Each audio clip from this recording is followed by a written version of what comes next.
All right. Welcome, my Eggy peeps. Y'all know what that sound is. That's the song Today and Tomorrow. And that's the reason I'm here right now in front of this camera. So I want to talk about the Treehouse shows.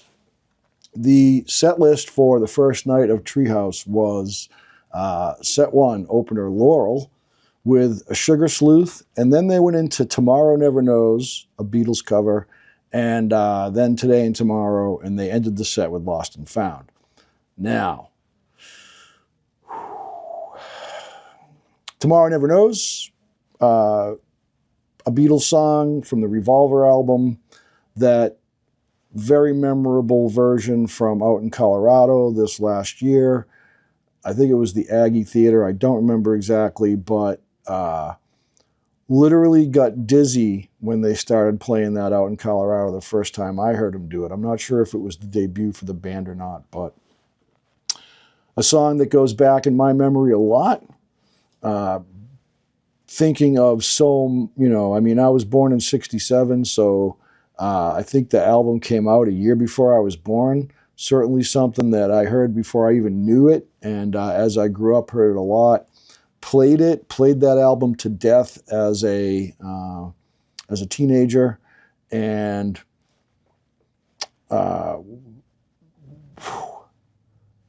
Today and Tomorrow. See, I get Today and Tomorrow. Oxford, Mississippi, last year. They played a version, and I've heard this song 100 times. I've played it, Nugs versions and everything else 100 times. Different places. The Oxford, Mississippi version makes me cry. Makes me cry.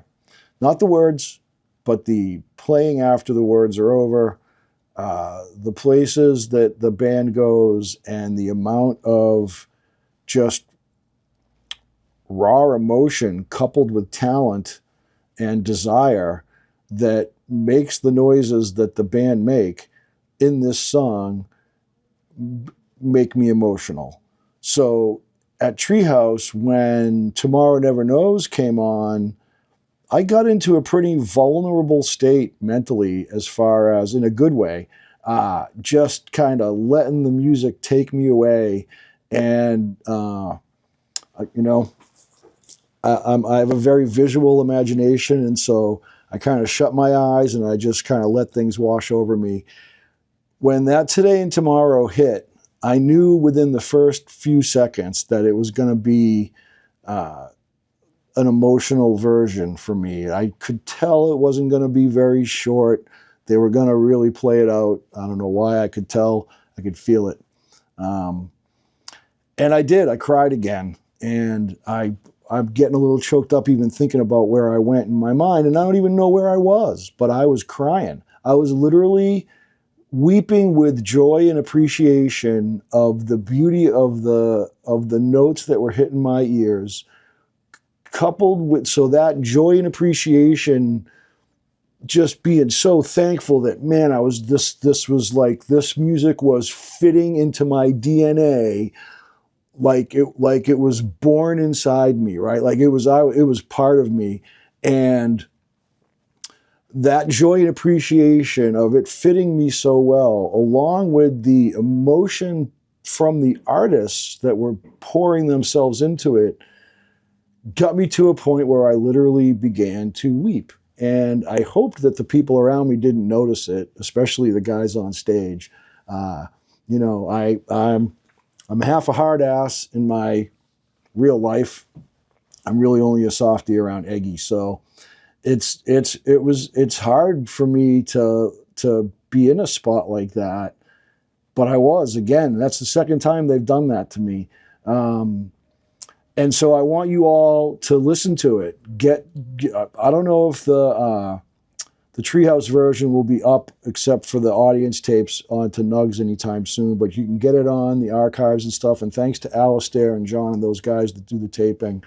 But you can get that Oxford version from Nugs, Oxford, Mississippi, this last year.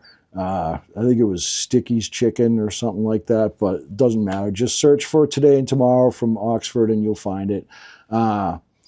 The lyrics themselves are, so I've talked to a few really tight insiders to find out what the song is about, and if you're not given the actual answer, it's kind of hard to figure out. But I'll say that it's a song about lost opportunity, I think, more than anything else. And so that doesn't sound too emotional in and of itself, but if you can imagine, the opportunity that was denied, then you might be able to imagine the emotions that could be created by all of that. And so I don't know where I'm going with any of this, but listen to it, try to get a version, try to get that Oxford version. If not, get the Treehouse audience version, and tell me if I'm crazy. Comment down below and get to a show. They're coming up. Oh, I got it right here. Let's see. Do I have it right here? Tour. The Blind Pig in Ann Arbor, February 5th. The Stash in Grand Rapids, February 6th. Madison, Wisconsin, February 7th. And February 8th at the Fine Line in Minneapolis. I don't know. Today and tomorrow took my breath away.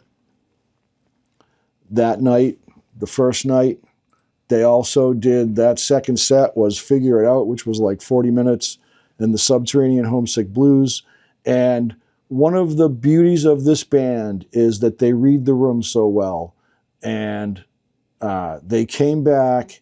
So everybody in the moment thought Figure It Out was unfinished, and the discussions online afterwards were that it was unfinished, and the next day it was that it was unfinished. But then when you look at the Carton statistics, it just says it was a complete song. Now, they came back and finished it on night 2. So I don't know. I feel like it was unfinished, but this is, right from the band. And so who am I to say that it wasn't finished?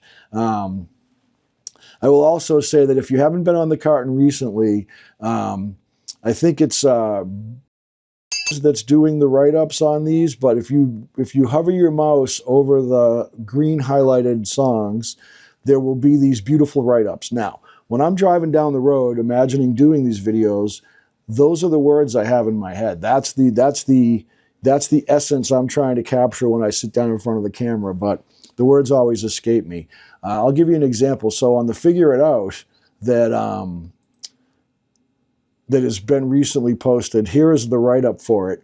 A near 40-minute odyssey pushes forward via a multitude of sounds, lyrical and fluid early, pivots at 9 minutes to a minor key, syncopated light play, morphs to a true tone segment by 14 minutes, semicolon. The band wrangles a repeating guitar lick and accelerates at 18 minutes. Bright and peaky 20 to 24 minutes. Relents at 27 minutes. Builds a rocking up-tempo groove, then simmers again. Piece de Resistance is a 9-minute layered soundscape of agile, punchy energy that coalesces around a Jake lick at 36 minutes and has a well-earned celebratory finish. Now, you'll be able to hear it. We in the moment would debate whether or not that was the finish. It was certainly the end. And there's never a video I do that my phone doesn't make a noise, even when I have it on silent and do not disturb. It's pretty amazing. But anyways, shout out to if he's the one writing these up, but that's the essence of it right there. And those words escape me, but that's how I feel. And so again, I don't want to ramble. I got here to say, listen to Today and Tomorrow. I really wanted to do a review of the whole 2-show weekend and talk about the pizza and the place and the people and the band and how much I love them and everything else. And I think you guys all know that. So listen to Today and Tomorrow and comment down below if I'm a big softie or if I'm onto something here. But it's got to be easily the most emotional musical body of music that I've ever experienced. And I know I'm biased, but I don't know. That band fits my musical DNA down to the like subatomic level. Speaking of which, we need some more lyrics online, boys. Let's get the new lyrics up there. Let's get Woe there. Let's get Atomic Age. Come on now. Give that stuff to me and let them type it out or whatever it is, however it gets up there. Let's update the carton a little bit, eh? And with that, I give you my urging you to listen to today and tomorrow. Eggy peeps, love you all. Peace out.